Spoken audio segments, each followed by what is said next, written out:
Pornography না দেখলে স্ত্রী সহবাসে আগ্রহ হয় না, তার জন্য কি পর্নোগ্রাফি দেখা বৈধ হবে? আমার মা রমজানে ৫টি জালালি খতম করবেন বলে নিয়ত করেছেন।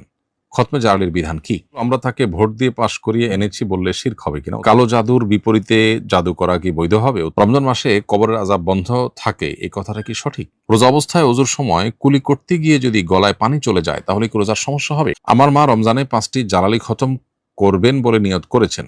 খতমে জালালির বিধান কি? কোরআন এবং হাদিসে খতমে জালালি বলতে কোনো খতমের আলাদা কোনো বিধান নাই। অতএব আপনার মা এরকম নিয়ত করলে সে নিয়ত পুরা করারও কোনো আবশ্যকীয়তা নেই। মনে রাখবেন, রমাদান মাসে করার মতো সুন্নাহসম্মত বহু আমল আছে। আমরা কোরআনে কারীম তেলাওয়াত করব, করে শেষ করব, একবার পড়ে শেষ করে দ্বিতীয়বার খতম করব, শেষ করব, তৃতীয়বার করব। এভাবে আমরা করতে পারি। রমাদান মাসে করার মতো যে সমস্ত আমলগুলো আছে সেগুলোতে আমাদের মনোযোগ দেওয়া উচিত। এর বাইরে আপনার কোরআন এবং সুন্নাহর বাইরে অন্য বিভিন্ন আমল, বনগড়া আমল, এগুলো আমাদের রমাদান কেন্দ্রিক আমলের তালিকায় থাকা উচিত না। বিধায় আপনার মায়ের এই নিয়তটা কোনো সঠিক নিয়ত না। কারণ খতমে জালালি নামক কোনো খতমের নির্দেশনা কোরআন বা হাদিসে নেই। এটি বিভিন্ন মানুষের তৈরি বিভিন্ন আমলের যে সমস্ত বই আছে সে সমস্ত বই পুস্তকে পাওয়া যায়। এরপরে প্রশ্ন হলো, আমরা তাকে ভোট দিয়ে পাশ করিয়ে এনেছি বললে শিরক হবে কিনা? উত্তর হলো না, এরকম বললে শিরক হবে না। এটা শিরক হওয়ার কোনো কারণ নয়। কালো জাদুর বিপরীতে জাদু করা কি বৈধ হবে? উত্তর হলো না, কালো জাদুর বিপরীতে জাদু করা বৈধ হবে না। বরং কেউ যদি জাদু করে তাহলে তার বিপরীতে আপনি রুকিয়া করতে পারেন। ঝাড়ফুঁকের মাধ্যমে নিজে আত্মরক্ষার ব্যবস্থা গ্রহণ করতে পারেন। আর যে আপনার ক্ষতি সাধন করেছে তাকে আল্লাহর হাওয়ালা করে দিবেন।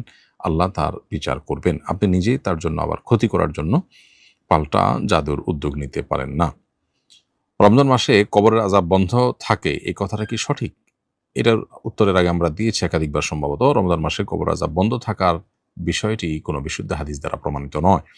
অনেকেই মনে করে থাকেন যে রমজানের শুরুতে কবর আযাব বন্ধ হয়ে যায়, রমজান শেষ হলে আবার চালু হয়।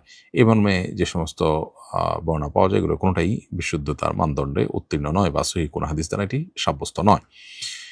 পর্নোগ্রাফি না দেখলে স্ত্রী সহবাসে আগ্রহ হয় না, তার জন্য কি পর্নোগ্রাফি দেখা বৈধ হবে? উত্তর হলো না, কোনো অবস্থাতেই এটি জায়েজ হতে পারে না। বরং এই পর্নোগ্রাফি দেখতে, দেখতে বদ অভ্যাস এর ফলশ্রুতিতে তিনি একটা রোগ বাঁধিয়ে নিয়েছেন নিজের জন্য। অতএব এই রোগ থেকে উত্তরণের জন্য তিনি হালাল পথে চেষ্টা করবেন, হালাল উপায়ে তিনি চেষ্টা করবেন, কাউন্সিলরের কাছে যাবেন, অন্য কোনো উপায়ে তিনি অবলম্বন করবেন। আ সাইকোলজিস্টের কাছে তিনি যেতে পারেন, তাদের শরণাপন্ন হতে পারেন। ইনশাআল্লাহ বিদিনিল্লাহ সেগুলো তাকে হেল্প করবে। আর যদি পর্নোগ্রাফি ছাড়া অন্য কোনো উপায়ে তার স্ত্রী সহবাস করবার কোনো আগ্রহ তৈরি না হয়, তারপরেও তার জন্য পর্নোগ্রাফি দেখা জায়েজ হবে না। রোজা অবস্থায় ওযুর সময় কুলি করতে গিয়ে যদি গলায় পানি চলে যায়, তাহলে কি রোজার সমস্যা হবে?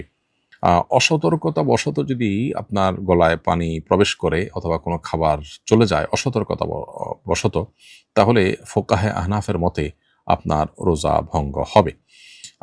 তবে এর কারণে আপনার শুধু কাজা করতে হবে, কাফারা করতে হবে না।